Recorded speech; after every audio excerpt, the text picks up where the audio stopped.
Hello, everyone. This is the Insert Title Show, and I'm your host, Wolf Strife. I'm going to be doing a couple of videos, and I guess you could call these audio episodes or whatever, of the show talking about video games, movies, books, TV shows, whatever.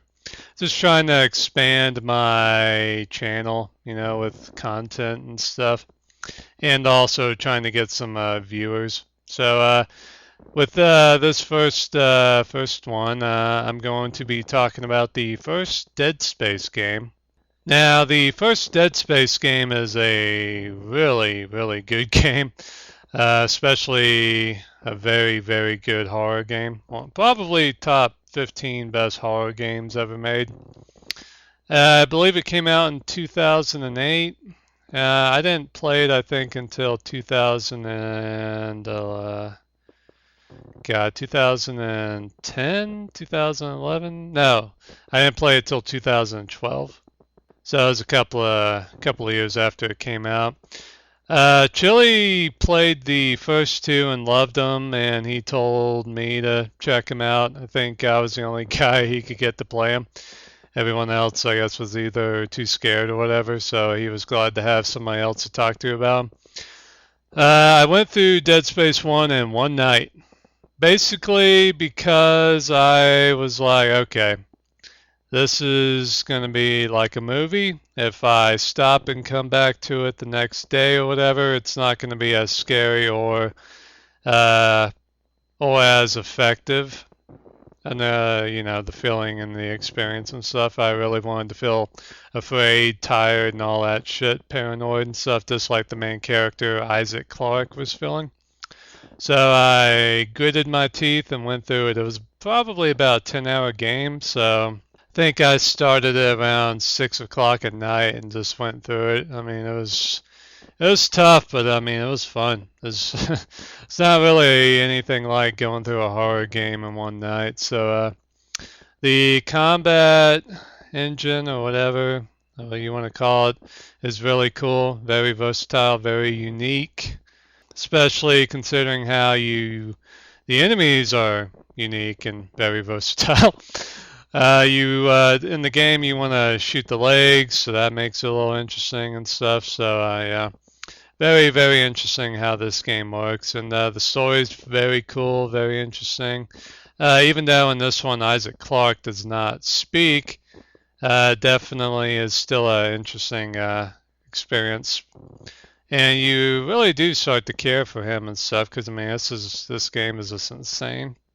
Basically, I guess if you haven't played it, you start the game off as the game starts off as you are a engineer, Isaac Clarke, going to repair a damaged ship. I think that sent out a distress signal or whatever. What was it? The USG Ishimura is the name of the ship.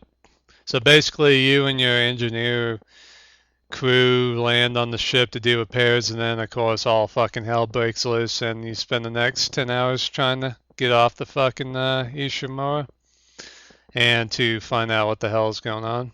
And in the meantime, you're having to fight necromorphs, who are basically, they're not really zombies, they're basically reanimated corpses, I guess you could say. But I don't know, it's kind of hard to explain, but when you play the game, you'll see what I mean.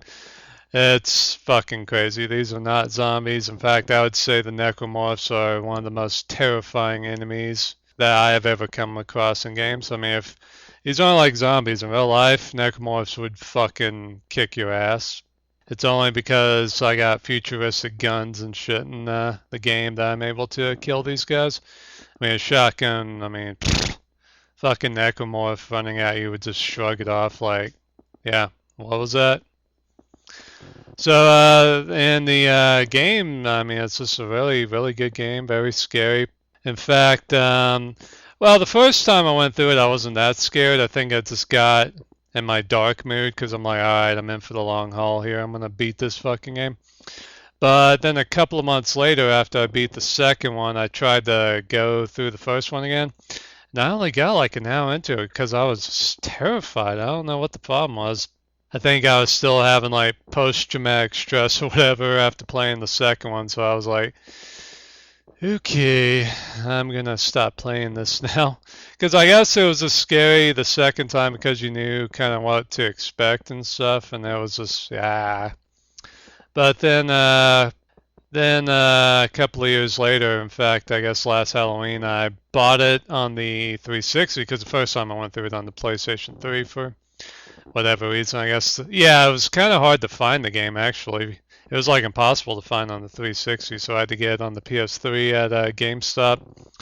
So yeah, last Halloween it went on sale for like $5 on Xbox Live, so I just bought it on there, and it was cool. I mean, it was cool playing it on the 360 because I went through the two sequels on the 360, so it was kind of like being back home, being back in the saddle again. I got all the achievements, but there's only one achievement I did not get, and it was beat the game on the hardest difficulty, I think. Which oddly enough, I think is the only achievement I didn't get on the second one. So whatever. I got 850 points out of the game, so that's pretty cool. But yeah, definitely check out Dead Space, and then if you like that, you gotta do the sequels, and I'm gonna do videos on those too. So check them out.